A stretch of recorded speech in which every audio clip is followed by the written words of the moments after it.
Pendant plus de 3 décennies, Bill Wyman est resté à quelques pas seulement des projecteurs, ancrant le son d'un groupe qui allait définir l'histoire du rock. Aux yeux du public, il apparaissait calme, fiable et presque invisible face au chaos qui l'entourait. Mais le temps a cette façon bien à lui de desserrer le silence qu'exige le professionnalisme. Et aujourd'hui, longtemps après s'en être éloigné, Bill Wyman a enfin expliqué ce qu'était réellement la vie aux côtés de Keith Richards, sans colère, sans drame et sans plus jamais faire semblant. L'homme qui est resté silencieux. Lorsque Bill Wyman rejoint les Rolling Stones en décembre 1962, il se distingue déjà des autres d'une manière qui allait discrètement façonner le reste de sa carrière. Il est plus âgé, plus discipliné et bien moins intéressé par la fabrication de mythes.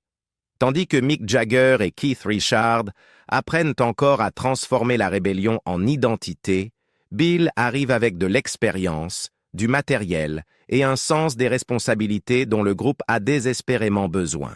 Il apporte son propre amplificateur, de meilleurs câbles et une stabilité qui permet au groupe de fonctionner comme une unité plutôt que comme un assemblage d'ambitions. Vu de l'extérieur, les Rolling Stones ressemblent à une fraternité forgée dans le bruit, le danger et la défiance partagée. À l'intérieur, cependant, Bill Wyman comprend très vite que l'appartenance et l'utilité ne sont pas la même chose. Il est essentiel au son, mais périphérique au cercle intime. Mick Jagger et Keith Richards se connaissent depuis Dartford, et Brian Jones, que Bill a toujours considéré comme le véritable fondateur du groupe, a assemblé la formation originale pièce par pièce. Bill est invité parce que le groupe a besoin de lui, non parce qu'il est réellement désiré. Dans les premières années, cette différence ne semble pas fatale. Le groupe est jeune, pauvre et concentré sur sa survie. Bill se concentre sur la musique, s'imbriquant avec Charlie Watts pour créer une section rythmique que les critiques décriront plus tard comme la force la plus stable d'un groupe par ailleurs volatile. Des albums comme Out of Our Heads, Aftermath et Between the Buttons reposent largement sur cette stabilité. Tandis que les personnalités s'affrontent et que les directions changent, la base de Bill empêche tout de voler en éclats. Mais déjà, les signes avant-coureurs sont là. Bill tient des journaux, écrivant en privé qu'il se sent souvent davantage comme un élément d'équipement que comme un membre à part entière. Des décisions sont prises sans lui. Les conversations s'arrêtent lorsqu'il entre dans la pièce. Et si Keith Richards reconnaîtra plus tard que Bill possédait à lui seul plus d'expérience réelle de la scène que tous les autres réunis, ce respect ne se traduira jamais par de l'autorité ni par une véritable inclusion. La structure de pouvoir des Rolling Stones se durcit rapidement. Au milieu des années 1960, les crédits d'écriture sont consolidés sous la bannière Jagger-Richards, excluant tous les autres de la propriété créative et de la sécurité financière à long terme. Bill accepte la situation à l'époque, convaincu que la loyauté et la contribution seraient un jour récompensées. Il ne discute pas, ne menace pas d'action en justice et n'exige aucune reconnaissance. Il joue, tout simplement. Cet instinct, enduré plutôt que confronté, définit le rôle de Bill Wyman pendant les 30 années suivantes. À mesure que le groupe devient plus riche, plus bruyant et plus célèbre, l'écart entre le succès public et la réalité privée se creuse. Bill est présent à chaque tournée, à chaque session, remplissant toutes ses obligations. Pourtant, en coulisses, il reste à la marge du pouvoir, observant les Rolling Stones se transformer d'un groupe en une entreprise dirigée par 2 hommes. Et surtout, Bill ne se plaint pas, ni publiquement, ni en privé de manière à ce que cela filtre. Il croit que le professionnalisme implique le silence et que le silence est synonyme de dignité. Pendant des décennies, cette conviction tient bon. Mais le silence, comme il l'admettra plus tard, a eu un prix. Après Brian, l'équilibre s'est rompu. La mort de Brian Jones à l'été 1969 a marqué un tournant dont Bill Wyman ne se remettra jamais complètement. Brian était la seule personne du groupe qui comprenait Bill instinctivement, musicalement, socialement et émotionnellement. Ils partageaient des chambres en tournée, de longues conversations et une compréhension tacite selon laquelle les Rolling Stones devaient être un collectif et non une hiérarchie. Lorsque Brian a été écarté du groupe quelques semaines seulement avant sa mort, Bill a vu se jouer un avertissement en temps réel. Le message était clair. Dès que l'on cessait d'être en phase avec le centre du pouvoir, on devenait remplaçable. Après la disparition de Brian, la structure interne des Stones a changé de façon définitive. Keith Richards s'est imposé non seulement comme guitariste, mais comme une force dépassant la musique. Sa présence dominait le studio, la scène, et finalement l'atmosphère même des prises de décision. Là où Brian équilibrait autrefois les personnalités, Keith a concentré l'influence. Mick Jagger, de plus en plus focalisé sur l'image et le leadership, s'est aligné sur cette concentration de pouvoir. Charlie Watts et Bill Wyman, tous deux plus discrets et moins enclins à la confrontation, se sont encore davantage effacés à l'arrière-plan. Pour Bill, ce changement n'a rien eu de spectaculaire. Il s'est fait par étapes, presque imperceptible de l'extérieur. Il continuait d'arriver tôt, de jouer avec précision et de maintenir le rythme. Mais son sentiment d'appartenance s'érodait année après année. Après les funérailles de Brian, Bill a fait un choix qui semblait anodin, mais s'est révélé symbolique. Il a refusé de voyager avec le groupe en jet privé. Il préférait voler séparément. Keith y a vu un manque de loyauté, une absence d'esprit d'équipe. À partir de ce moment-là, Bill a senti la distance se figer. On ne lui criait pas dessus, on ne l'affrontait pas. Il était simplement mis à l'écart. En studio, les changements sont devenus plus difficiles à ignorer. Au début des années 1970, Bill arrivait préparé aux sessions pour découvrir que les parties de basse avaient déjà été enregistrées, parfois par Keith lui-même, parfois par un musicien invité, sans la moindre discussion. Les crédits racontaient une histoire similaire. Même lorsque Bill apportait des idées qui façonnaient des morceaux devenus emblématiques, son nom n'apparaissait pas dans les mentions d'auteurs-compositeurs. Il confirmera plus tard avoir participé au développement du riff de Jumping Jack Flash aux côtés de Brian Jones et Charlie Watts. Pourtant, le récit officiel a totalement effacé cette collaboration. Les conséquences financières ont suivi l'exclusion créative.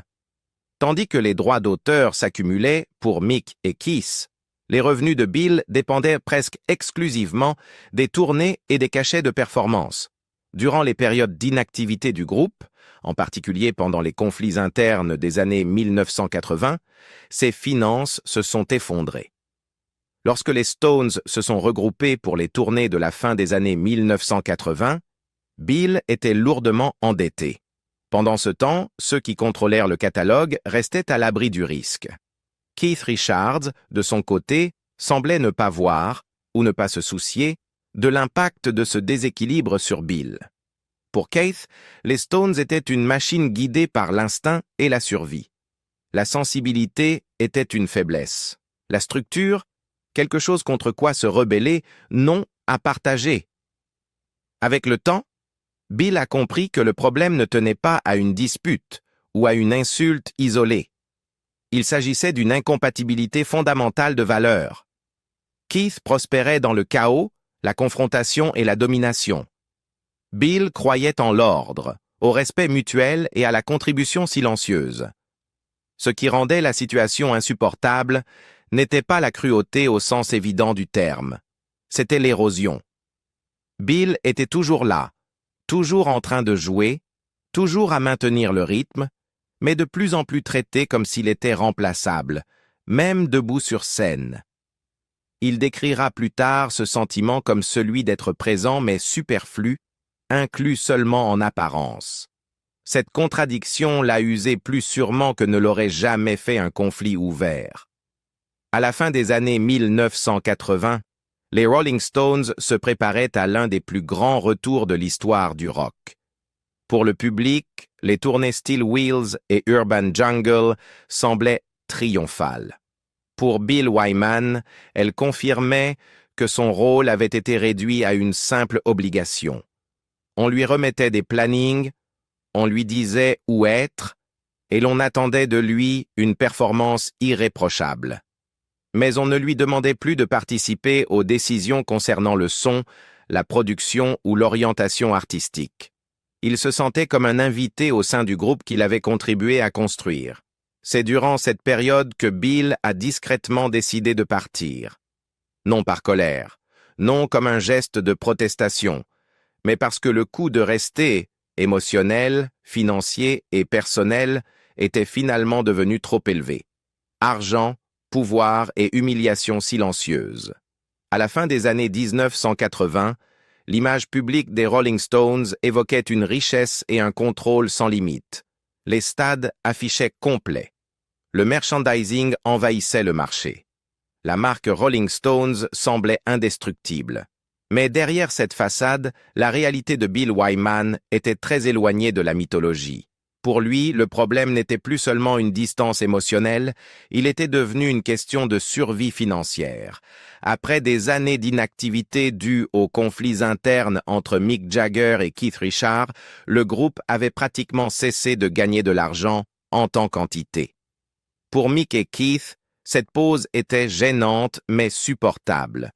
Leurs droits d'auteur et d'édition continuaient de générer des revenus réguliers. Bill Wyman, Charlie Watts et Ronnie Wood ne bénéficiaient pas de ce filet de sécurité.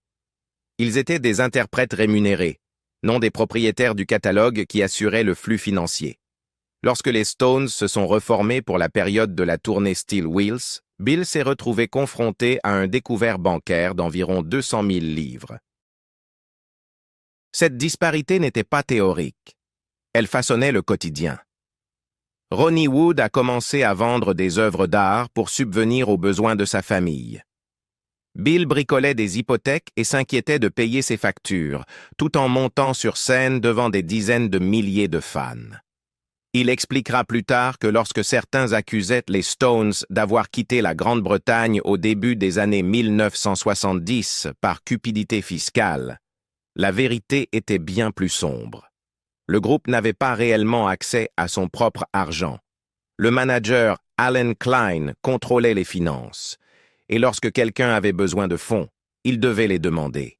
Avec des impôts portés à des niveaux absurdes et des dettes qui s'accumulaient, le groupe n'est pas parti parce qu'il était riche.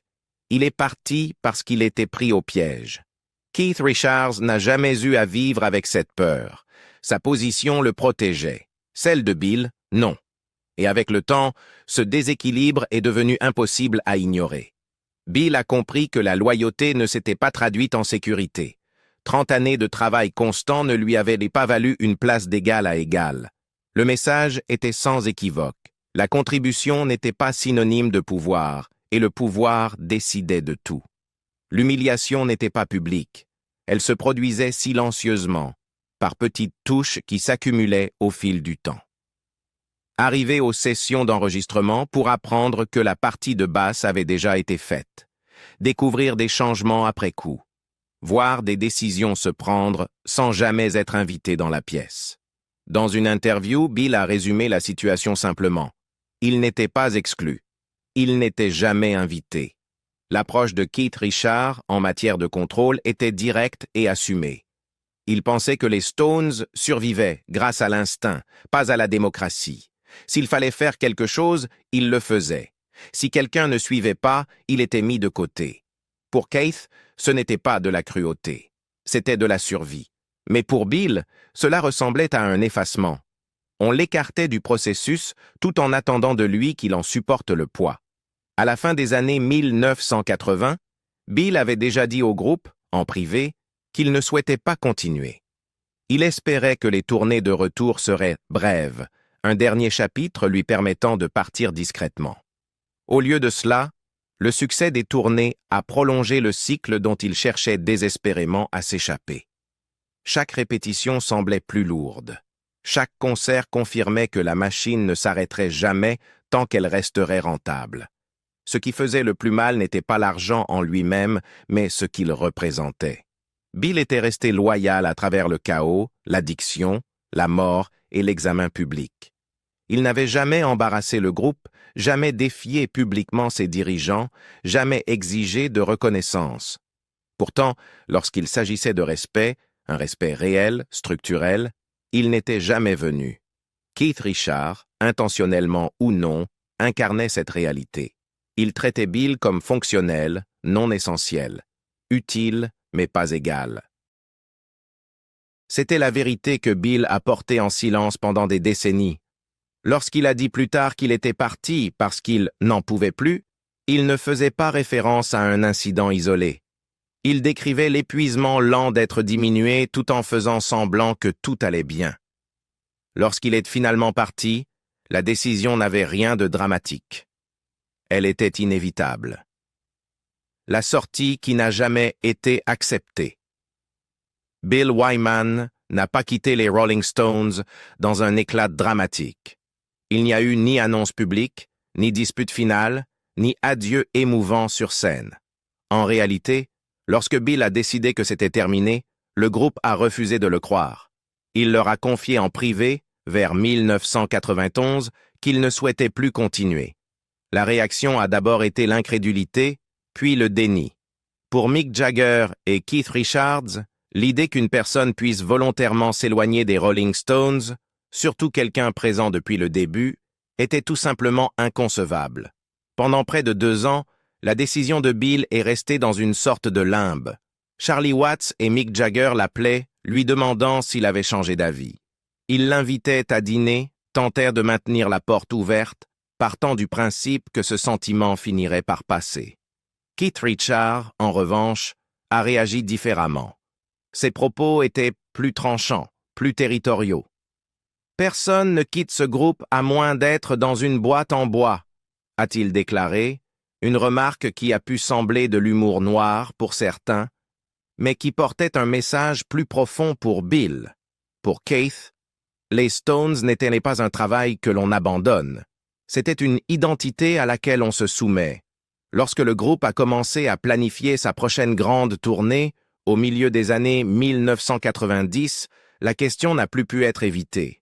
Mick et Charlie se sont rendus chez Bill et ont passé la soirée à tenter de le convaincre de rester. Ils ont parlé d'héritage, de loyauté et d'histoire. Bill a écouté calmement. Il n'a pas argumenté, il n'a accusé personne, et il n'a pas flanché. Lorsqu'ils ont finalement accepté qu'il était sérieux, ils ont fixé rétroactivement la date de son départ à 1993, alors que Bill avait déjà quitté le groupe mentalement 2 ans plus tôt. Les suites ont été tendues. Au lieu de gratitude pour 3 décennies de dévouement, Bill a rencontré de l'amertume.